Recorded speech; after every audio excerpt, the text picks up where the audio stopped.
নমস্কার দর্শক বন্ধুরা, welcome to Bong football info. তো বন্ধুরা, আমরা সবাই জানি জেমি ম্যাকলারেন মোহনবাগানের সাথে 4 বছরের চুক্তি করে ফেলেছে। এটা আজকে অফিসিয়াল হয়ে গেছে।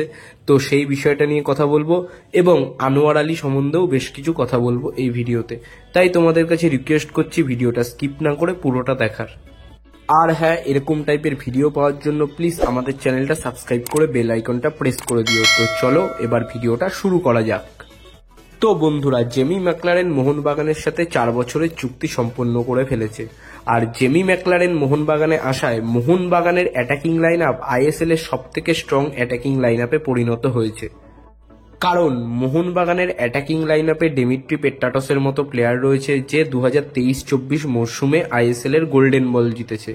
এছাড়াও রয়েছে গ্রেগ স্টুয়ার্ট, যে কিনা আইএসএল এ অতীতে গোল্ডেন বল জিতেছে। অর্থাৎ দুটো গোল্ডেন বল জয়ী প্লেয়ারই কিন্তু মোহনবাগানের অ্যাটাকিং লাইন আপের অংশ। এছাড়াও রয়েছে জেসন কামিন্স, যার আগের সিজনের শুরুটা খুব একটা ভালো না হলেও সে কিন্তু বহু ক্রুশাল ম্যাচে মোহনবাগানকে গোল দিয়ে জিতিয়েছে। এছাড়াও পুরো আইএসএল এ সে 11টা গোল করেছে। And last but not the least, Jamie McLaren, যে কিনা এ লিগের সর্বোচ্চ গোল স্কোরার।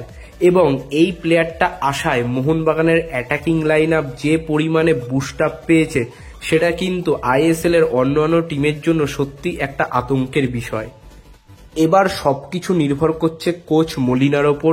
সে এই দুর্দান্ত এবং থ্র্যাশিং অ্যাটাকিং লাইন আপটাকে কিভাবে মেনটেন করবে। এবার আমরা আনোয়ার আলীর বিষয়টা নিয়ে কথা বলবো, যেটা নিয়ে প্রত্যেক দিনই কম বেশি কিছু না কিছু খবর শোনা যাচ্ছে।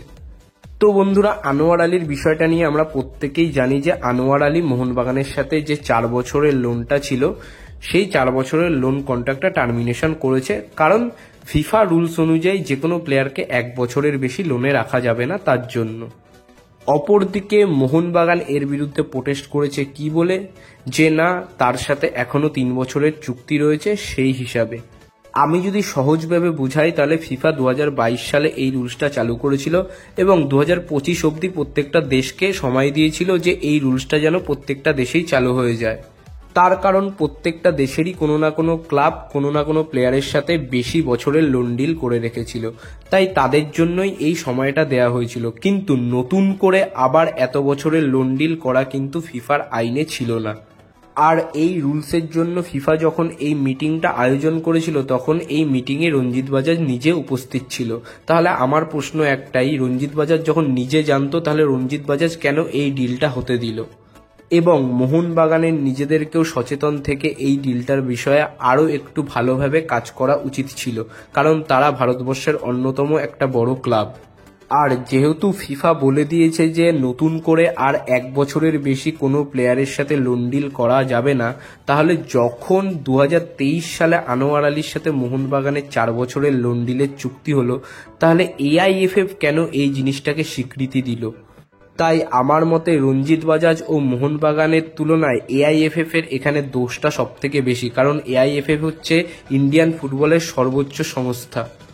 এবার এআইএফএফ এর প্লেয়ার স্ট্যাটাস কমিটিতে এই বিষয়টা গেছে। আনোয়ার আলী নিজেও স্বীকার করেছে যে সে এই ডিলটার কন্ট্রাক্টটা টার্মিনেশন করেছে এবং সে XYZ একটা ক্লাবের সাথে চুক্তিবদ্ধ হয়েছে। এবার যেটা শোনা যাচ্ছে ওই XYZ ক্লাবটা হচ্ছে ইস্ট বেঙ্গল। এবার অনেকে ভাবছে এখানে ইস্ট বেঙ্গলের সমস্যাও হতে পারে, কারণ প্লেয়ার স্ট্যাটাস কমিটিতে আনোয়ার আলীর এই কেসটা যদি আনোয়ার আলীর বিপক্ষে যায় তাহলে সে ব্যানও খেতে পারে 6 মাসের জন্য, তার জরিমানাও হতে পারে। এছাড়া সে একটা ক্লাব থেকে এনওসি না নিয়ে অন্য একটা ক্লাবে সই করে দিয়েছে এবং যেই ক্লাবে সই করেছে সেই ক্লাবটা কিন্তু 2টো ট্রান্সফার উইন্ডোর জন্য ব্যানও হতে পারে। অর্থাৎ ইস্টবেঙ্গল 2টো ট্রান্সফার উইন্ডোর জন্য ব্যানও হতে পারে। এবার বিষয়টা হচ্ছে, দেখা গেল এআইএফএফ এর প্লেয়ার স্ট্যাটাস কমিটি থেকে বলা হলো ইস্টবেঙ্গল 2টো ট্রান্সফার উইন্ডোর জন্য ব্যান। তাহলে ইস্টবেঙ্গল যদি এই বিষয়টা নিয়ে ফিফার কাছে যায় এবং ফিফাকে বলে, যখন 2022 সালে ফিফা এই রুলসটা চালু করে তারপরেও 2023 সালে কেন মোহনবাগান ও আনোয়ার আলীর মধ্যে 4 বছরের একটা লোন ডিল হলো, তাহলে এখানে কিন্তু এআইএফএফও একটা প্রবলেমে পড়তে পারে। কারণ এআইএফএফ যতই বলুক যে তারা ফিফার এই রুলটা এখনো মানে না, তারা কিন্তু ফিফার থেকে বড় হয়ে যেতে পারেনি, এবং এক্ষেত্রে ফিফা যদি মনে করে তাহলে এআইএফএফ কেও কিন্তু ব্যান করে দিতে পারে, অর্থাৎ ভারতীয় ফুটবলকেও কিন্তু আবার ব্যানের মুখে পড়তে হতে পারে। তাই আমার মতে এই বিষয়টা এখনো জটিল থেকে জটিলতর পর্যায়ে চলছে। এই বিষয়ে কে জয়ী হবে কে হেরে যাবে সেটার জন্য আমাদেরকে এখনো অপেক্ষা করতে হবে। তবে মোহনবাগান ম্যানেজমেন্টের পোস্টগুলো দেখে মনে হচ্ছে তারা এই বিষয়টা নিয়ে যথেষ্ট কনফিডেন্সে রয়েছে। এবার দেখা যাক কি হয়। তো বন্ধুরা, আজকের মতো এই ভিডিওটা এখানেই শেষ করছি। ভিডিওটা ভালো লাগলে লাইক করে দাও, শেয়ার করে দাও, আর মোহনবাগান ফ্যানরা কমেন্ট করে জানাও যে জেমি ম্যাকলারেন আসায় তোমরা কতটা খুশি এবং মোহনবাগানের অ্যাটাকিং লাইন আপ তোমাদের মতে কেমন হলো। আর আনোয়ার আলীর এই বিষয়টা নিয়ে কারো কিছু বক্তব্য থাকলে সেটাও কমেন্ট করে জানাতে পারো। আর সবশেষে একটা কথাই বলবো, দেশ ও বিদেশের ফুটবলের নানা রকম আপডেট ও অ্যানালাইসিস পাওয়ার জন্য আমাদের চ্যানেলটা সাবস্ক্রাইব করে বেল আইকনটা প্রেস করে দিও। তো আজকের মতো টাটা, বাই।